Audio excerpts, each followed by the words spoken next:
emocionadíssima, não imaginei que ia ter tanta gente. Esse daqui é um dispositivo antidepressivo, né? Vocês devem saber disso. Não, é impressionante. O Latesfip é um dispositivo antidepressivo, porque a vontade das pessoas estarem juntas, pensarem, enfim, trabalhar, e trabalhar no sentido mesmo da praxis, né? Para tentar ver o que é possível fazer para mudar alguma coisa. No sábado de manhã, todo mundo aqui, eu pensei que ia falar para 30 pessoas, que já seria bacana. Enfim. Bom, o Christian me convidou, acho que foi você que me convidou, né? E eu disse, eu nunca li nada teórico sobre o que é neoliberalismo e não vou ler nesses dias de você fica agitando, escrevendo coisa, atendendo paciente no prato público, etc. Né? Mas eu pensei na liberalismo e depressão, talvez seja uma coisa muito simples, mas como tem bons debatedores aqui, se eu estiver errada, serei corrigida, porque isso é bom, né, numa mesa. Eu pensei, na verdade, o neoliberalismo é o capitalismo no seu estado bruto. Né? Quer dizer, na verdade, o capitalismo nasceu como neoliberalismo, nasceu como cada um por si, nasceu com o self-made man se virando com o seu... Foi a classe operária que civilizou o capitalismo. Foi a classe operária, foram as lutas operárias que transformaram o capitalismo em alguma coisa um pouquinho menos ruim do que o neoliberalismo. Né? Com garantias de direitos, com amparo ao trabalhador, com uma série de atenuantes da exploração, não são medidas que eliminam a exploração, evidentemente, mas uma série de atenuantes da exploração que, humanizar é uma palavra meio ruim, porque tudo é humano, assassinato é humano, mas enfim, que distribui um pouquinho mais, ligeiramente, o excedente que o capitalismo permite acumular para o capitalista. Né? Então, o neoliberalismo simplesmente é como se fosse assim, a vida nua do capitalismo. Né? O capitalismo na sua forma bruta e originária, sem adornos, sem atenuantes, sem possibilidade de diminuir um pouquinho a desigualdade, etc. E eu tomei, então, para refletir sobre isso e sobre a relação que isso pode ter com depressão, alguns textos do Walter Benjamin, que tem sido, de um tempo para cá, o filósofo que eu gosto de ler. Vocês sabem que eu não gosto muito de ler filosofia. Eu detesto categorias, assim, aquelas muito gravadas em mármore. Mas o Walter Benjamin ele é muito confuso, então é ótimo, porque você tem que pensar junto com ele. É verdade, né? Quem leu não tem um sistema, você não consegue seguir os textos dele. Ele escreve uma coisa aqui, 2 anos depois escreve uma outra sobre outro tema. Enfim, é uma espécie de um day tripper, assim, um livre associador permanente. E muito inteligente, muito culto e de esquerda. Então tudo isso torna o pensamento dele importante para nós. Bom, esse texto profético do Walter Benjamin, que se chama O Capitalismo como Religião, muitos de vocês devem conhecer, né, em que ele diz o seguinte, que o capitalismo serve às mesmas preocupações, os mesmos tormentos e as mesmas inquietudes às quais a cultura respondiam com as religiões. Né? Quer dizer, é como se o capitalismo se tornasse uma espécie de forma laica de disciplinamento dos corpos, das mentes, etc., mas também com algum objeto de adoração que é inefável e que está fora do alcance de 90% das pessoas que estão sob ele. Né? E ele, nesse ponto, vai além do Weber. Quer dizer, não é a religião que prepara o espírito, não é que não seja, ele não contradiz Weber, ele nem menciona Weber, que eu me lembro nesse texto. Mas não é bem, ele não está falando a religião prepara, a religião protestante, no caso do Weber, né, prepara o espírito acumulador, empreendedor, adiamento de gratificação, tudo aquilo que é preciso para o capitalista empreendedor. Não é? Não, ele vai dizer o contrário, que o capitalismo em si é uma espécie de fenômeno religioso essencial. E aí ele enumera algumas características do capitalismo como religião. Primeiro, interessante, seria um culto sem dogma, diz ele. O que vai um pouco além da religião que nós estamos acostumados, que pelo menos ela ganha uma certa consistência com todo o imaginário a respeito do sagrado. Né? Um culto sem dogma, de modo que é como se o utilitarismo ganhasse uma coloração religiosa. A virtude é o pragmatismo, o utilitarismo, é você saber aproveitar o momento, saber aproveitar do outro, saber explorar, saber passar a perna no seu concorrente, etc. Isso é que se torna uma atitude moralmente valorosa, não é? E isso nos faz lembrar, e do ponto de vista do trabalhador, não é, que também está envolvido nessa religião, mesmo que não queira praticá-la, nos faz lembrar, quando ele diz de um culto sem dogma, de uma das passagens do Experiência e Pobreza, em que ele fala que a vida se torna uma sucessão infinita de meios cuja finalidade já se perdeu. Isso é o culto sem dogma, quer dizer, você está o tempo todo indo rezar ali, ajoelhando e rezando, mas já não sabe mais para que Deus, mas para que salvação, mas que é só o culto, né? A outra coisa do capitalismo como religião, outra característica seria a duração permanente do culto. Quer dizer, você não tem descanso, né? Sans rêve, sans merci. Não tem sonho, não tem descanso, não tem perdão. O tempo todo você está alinhado a isso, e as suas horas de sono, que seria o descanso, ou o seu domingo, enfim, hoje em dia a quantidade de gente que diz que ainda trabalha no domingo, que faz tese no domingo, que atende o paciente no domingo, eu não sou dessa religião, mas enfim. Mas no sábado sim. Não. Sábado de manhã. Não, mas aqui é farra. Então, duração permanente do culto, não é? O terceiro, é um culto não expiatório, é um culto culpabilizador. Culpabilizador de quê? Não é culpabilizador da usura, não é culpabilizador da ganância, é culpabilizador de tudo aquilo que não faz parte do empreendedorismo. O ócio é pecaminoso, a fantasia, o devaneio, tudo aquilo que preenche o imaginário, aí vamos nos aproximando da questão das depressões, tudo aquilo que produz um certo sentido transcendente à vida, e aqui transcendente não diz respeito necessariamente a religioso, diz respeito a formações imaginárias que sustentem o desejo, tudo aquilo, para maior eficiência desse sistema, tem que ser banido ou recalcado ou desvalorizado, principalmente, não é? O empreendedor não perde tempo com essas coisas. Isso é muito importante. Não perde tempo com essas coisas e nunca tem tempo. Porque todo tempo é instrumentalizado, e eu volto rapidamente, depois a gente pode discutir se interessar, para a questão das depressões que eu debati no Tempo e no Campo. Quer dizer, quanto menos tempo, não é? Mais empobrecimento psíquico, mais o sentimento de desvalorização da vida. E Benjamin vai dizer, então, a transcendência de Deus decaiu. E nós podemos pensar na transcendência em geral, não é? Na arte também. Eu não entendo de arte, assim, não sou uma estudiosa de arte nem nada, mas anteontem eu discutia com um amigo que não só entende muito de arte, ele é diretor do Metrópolis, então ele leva um monte de gente, ele através do Metrópolis, né, na TV Cultura, ele divulga exposições, etc. E uma hora eu me vi falando, não tinha pensado nisso, eu falei, eu não gosto da arte pós-moderna, eu gosto da arte moderna. Eu ainda sou uma modernista. E depois eu fiquei pensando, mas por que eu não gosto da arte pós-moderna? É porque a arte pós-moderna, ela não te remete a nada. Ela é o puro objeto. Ele estava falando de um artista que eu nem sei quem é, que pendura uns barcos no teto, que é maravilhoso. Eu falei, tá, mas além da performance que conseguiu pendurar o barco no teto, não é? Aqui outro lugar isso nos conduz, porque a arte é uma fresta, não é? A arte tem que ser uma fresta. Ela não é uma fresta para, não é uma coisa que vai te levar para, justamente ao contrário, não é? É uma fresta para você sonhar, para você fantasiar, para você transcender um pouquinho esse real duro do cotidiano. E me parece que a arte contemporânea, ela é mais disso.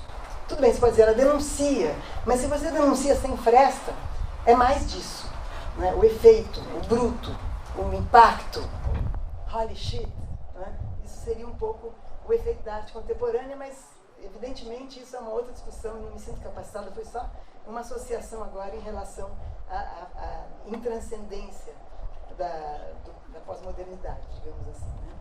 E, enfim, o Benjamin vai dizer também que a teoria freudiana ela pode ser pensada, isso é a discutir, não é? De uma forma capitalista. Ela não é uma teoria pró-capitalista.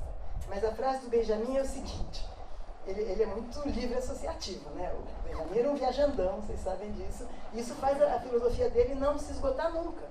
Porque você vai naquelas viagens dele e usa para pensar. Não é que você estuda o Benjamin para pensar como ele. Você usa Benjamin para pensar. E ele diz então, o recalcado, em Freud, é o capital que remunera o inferno do inconsciente. Bom, isso daqui eu vou largar para vocês, porque para mim é muito enigmático. Aí é viagem mesmo, mas deixa aí. E por fim, nesse texto ainda, a última coisa que eu acho muito importante é que ele vai dizer, as preocupações são uma doença do espírito adaptado à época capitalista. Isso acho que qualquer um de nós reconhece, não é? As preocupações não são as preocupações no sentido, digamos, de um homem medieval preocupado se ele, com a morte, ou com o pecado, ou com o mistério da existência, ou de um religioso pensando sobre o reino dos céus, ou sobre os desígnios de Deus. As preocupações são assim, eu tenho que fazer isso, tenho que fazer aquilo, será que eu vou conseguir? Isso são as preocupações, não é? Não são os devaneios, as reflexões, as angústias existenciais, não. São as preocupações da agenda, né? Se eu vou conseguir, isso é a preocupação, né? Então são uma doença, sim, do espírito apta à época do capitalismo, que o neoliberalismo evidentemente agravou.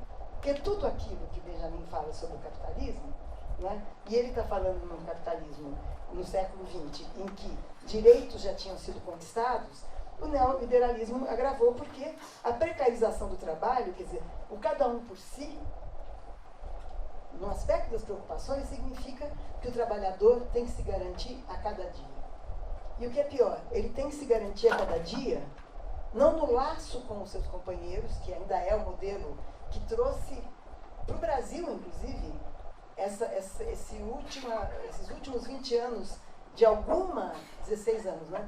De alguma esperança utópica, muito leve, porque o pragmatismo dos governos petistas também predominou. Mas a ideia de que o Brasil passou a ser governado por um partido que veio de um tipo de aliança, que veio... Veja, eu estou falando só de um imaginário que alimenta a origem. Não é que o PT foi isso até o fim.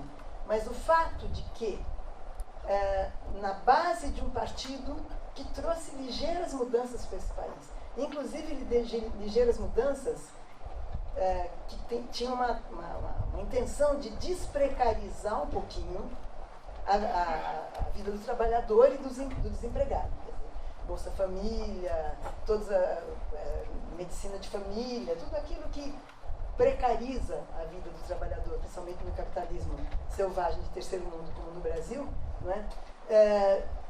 Veio na contracorrente do neoliberalismo, não no sentido do socialismo, mas uma contracorrente do neoliberalismo, em que algo do Estado se propunha garantir a inserção do sujeito, a escolarização, a saúde, uma renda mínima ou uma bolsa, para que ele não tivesse que se preocupar a cada dia com o que vai dar de comer aos filhos, que é preocupação, né, maior do que essa não existe, né? Então, essa característica do neoliberalismo, essa do cada um por si, essa do cada um que cuide de si, não é? Agrava essas características que Walter Benjamin aponta no seu texto Capitalismo como Religião.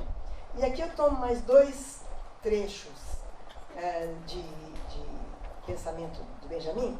Um é uma coisa muito engraçada, é um trecho que está repetido em dois pequenos ensaios do Benjamin. Quem já leu Benjamin sabe disso, Experiência e Pobreza e o Narrador.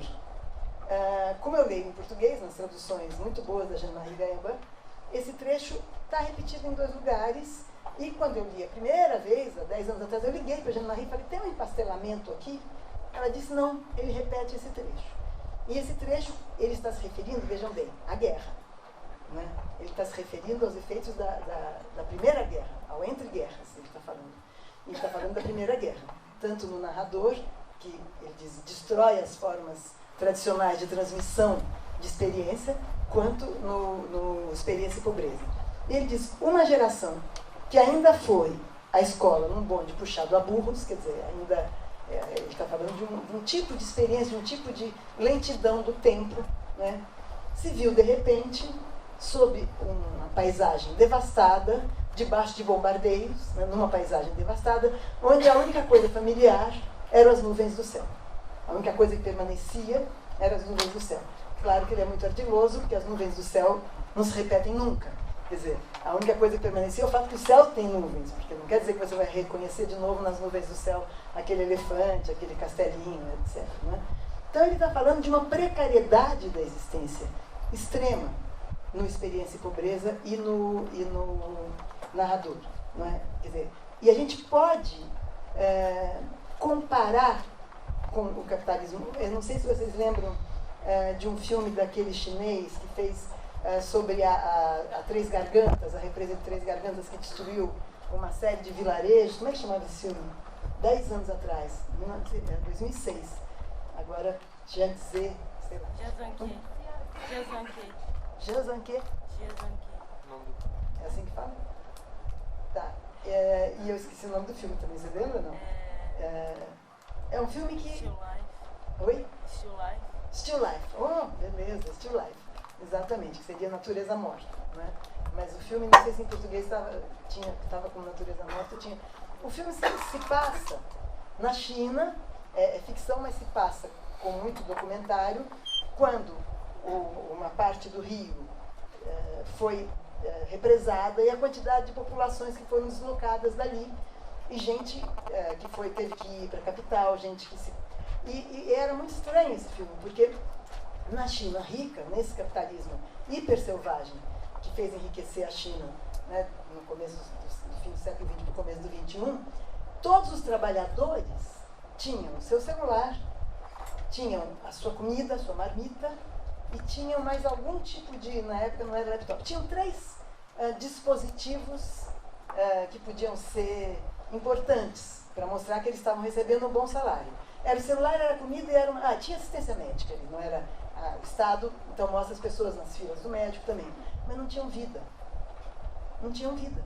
Não tinham onde estar, não tinham cultura, não tinham onde celebrar seus ritos, não tinham tradição. Eram pessoas acampadas ali, vivendo precariamente com tudo que com bom salário, com bons celulares e com boa assistência social, trabalhadores no estado rico, mas não tinham vida. E eu me lembro que quando eu vi esse filme, eu pensei, engraçado, parece um filme sobre uma guerra, mas é só o capitalismo bombando.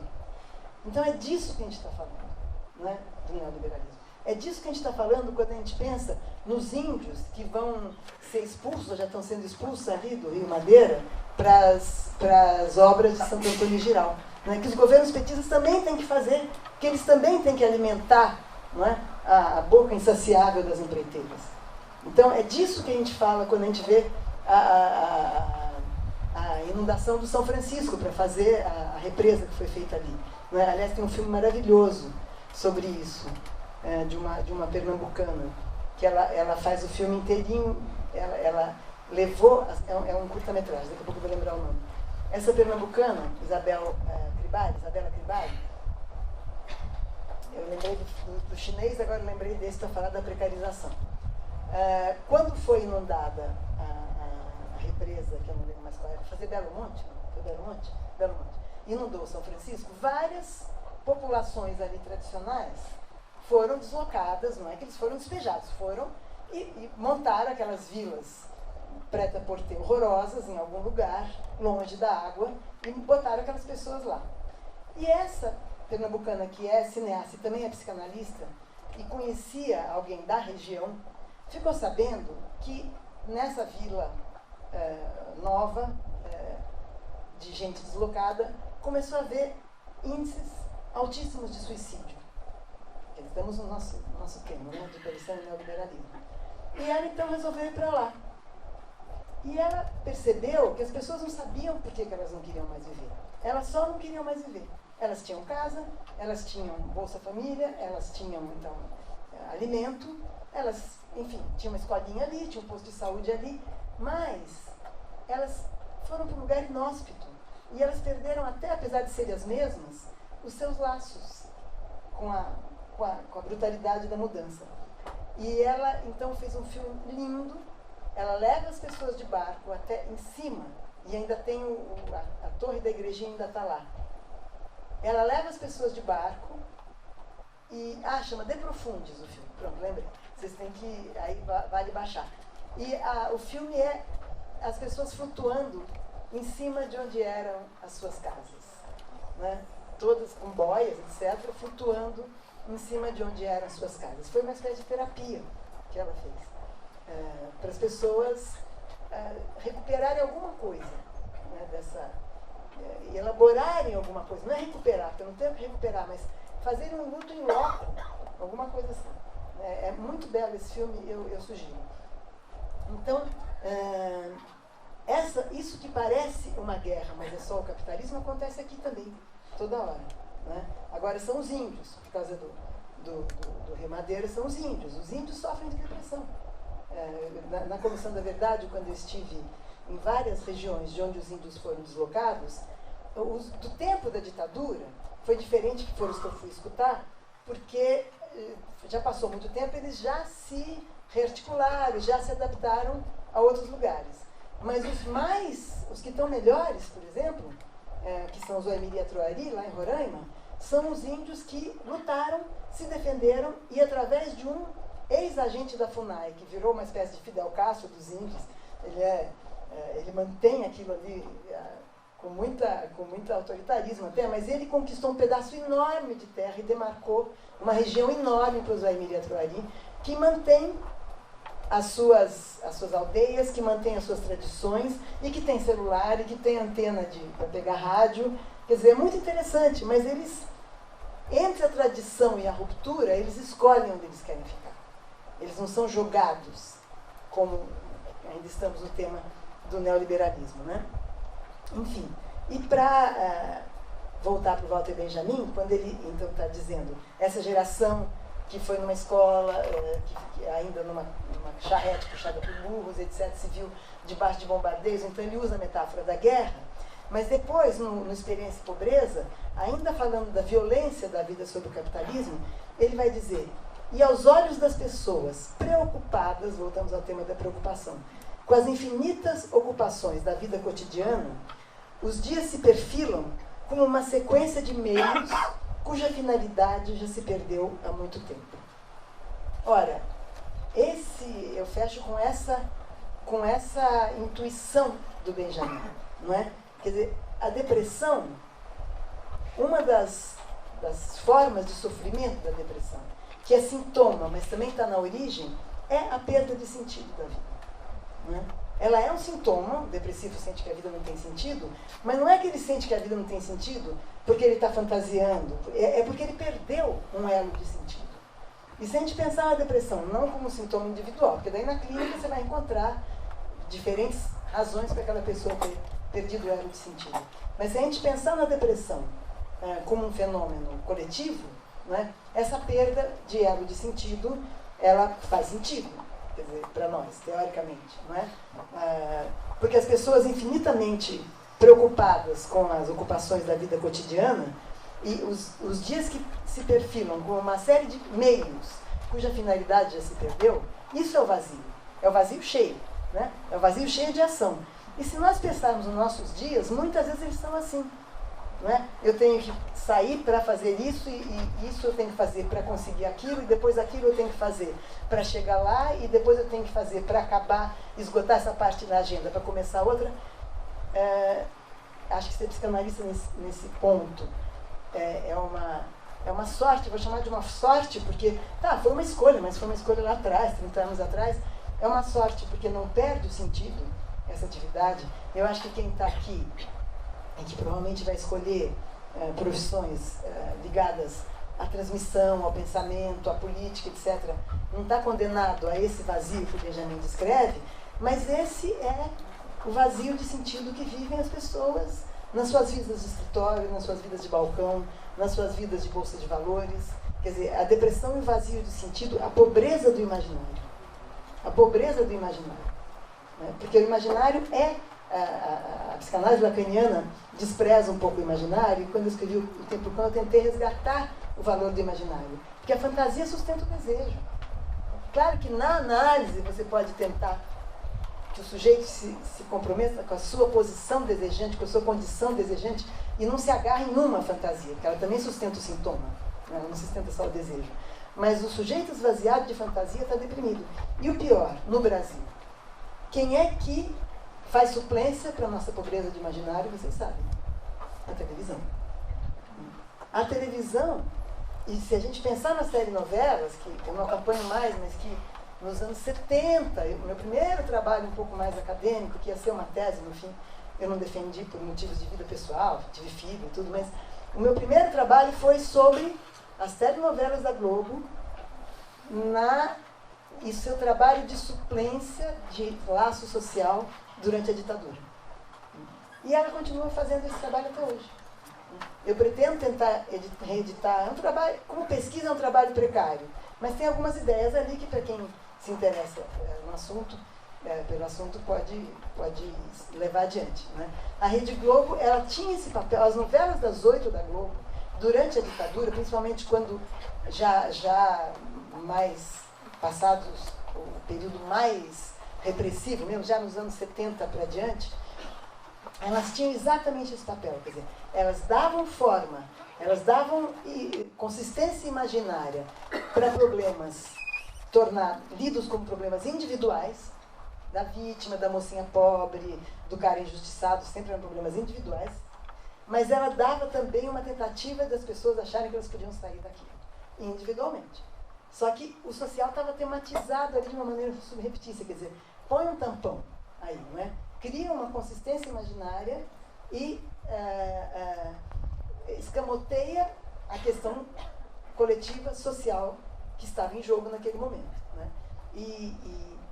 Então a televisão é que faz tampão para esse empobrecimento do imaginário, que é o empobrecimento da transmissão de experiência, né? Das narrativas. Então, para terminar, isso me ocorreu também agora, esse momento, hoje, em que essa geração de vocês está indo para a rua, não é? Como nós também, mas eu digo, vocês são o número maior de gente, para tentar defender um projeto, por mais que tenhamos críticas a Dilma, etc., mas para tentar que não seja a volta nua e crua do neoliberalismo para o Brasil, né? É muito interessante pensar que essa geração dispõe de uma narrativa da minha geração. Não para repetir, não são iguais, mas tem uma filiação, tem uma tradição que alia e alinha a ação política de vocês à ação política de 30 anos atrás. E só para terminar uma coisa anedótica, né? Recentemente estava contando para o Vladimir no carro. Eu fui a um ato, eu estava no Rio, para outras coisas, e no dia do ato do Rio de Janeiro, 13 de janeiro, não, de março, 18 de março. Eu estava no Rio e o pessoal que estava comigo estava indo ao ato, eu estava de camiseta vermelha e fui para o ato de camiseta vermelha. Foi lindo o ato, maravilhoso, e tem aquela coisa da minha geração, quer dizer, parece no tempo que a gente fazia outros atos, só que eram atos para derrubar a ditadura.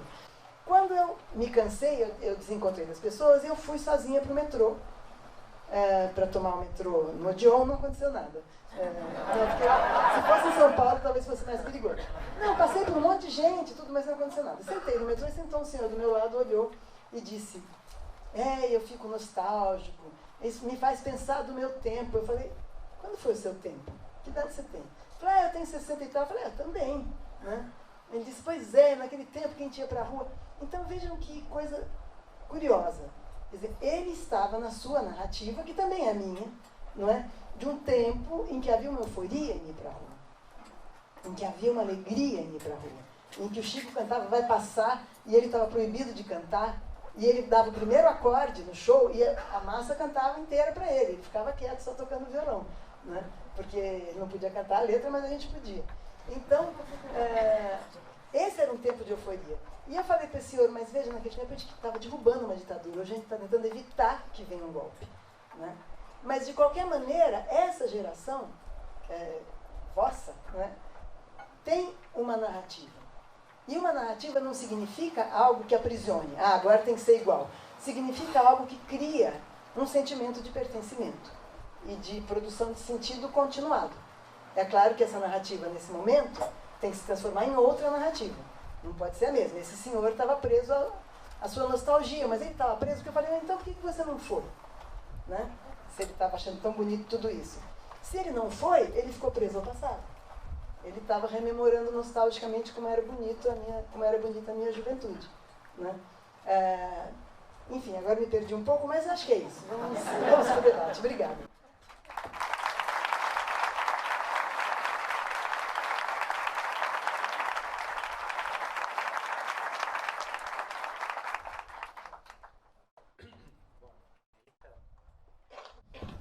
Maravilhosa intervenção, obrigado. Queria só rapidamente reagir a algumas coisas que foram pululando na minha cabeça. Melhor ficar de pé também. Tá. Fica de pé. Foram pululando na minha cabeça quando você foi falando, né? Acho que a primeira coisa que fica muito claro é que estamos numa guerra. Está dando para ouvir agora? A gente está numa guerra. Não uma guerra qualquer, mas uma guerra de discursos, né? Uma logomaquia. Né? E nessa guerra é importante que se conheça as estratégias do inimigo. Eu acho que, pelo que aí trouxe aqui, pelo menos duas estratégias, ou pelo menos uma estratégia dividida em dois momentos, fica muito clara. A primeira estratégia é a estratégia do desenraizamento, né? A estratégia da dissolução dos sentidos prévios, constituídos, tradicionais. O segundo momento dessa estratégia é o momento que o Vladimir citou, um momento prescritivo de identidades, uma prescrição de sentidos. Né? O que há aqui, então, é uma guerra sobre como dizer. O que dizer sobre o sujeito e como dizer. Diante dessa pressa da nomeação, como é o caso da nomeação do DSM, toda essa série dessa racionalidade diagnóstica classificatória, há uma sugestão, há uma prescrição de que esse sintoma, que é a depressão, que é a constatação de uma espécie de fadiga de ser si próprio, né? Como disse o Ehrenberg, essa ausência de sentido que pode se dar tanto no momento de desenraizamento quanto no momento da fadiga final, quando essas identidades prescritas não funcionam mais, nesse momento há então uma falência completa de sentido. Se trata aí de saber quem vai nomear e como vai ser nomeado esse momento. A postura do neoliberalismo é rapidamente nomear isso como uma disfunção. É preciso recuperar a peça falha e colocar o sujeito de novo na linha de montagem. A nossa proposta aqui é repensar tudo isso, né? Desenvolver instrumentos críticos para isso e repotencializar o momento criativo dessa ausência de sentido.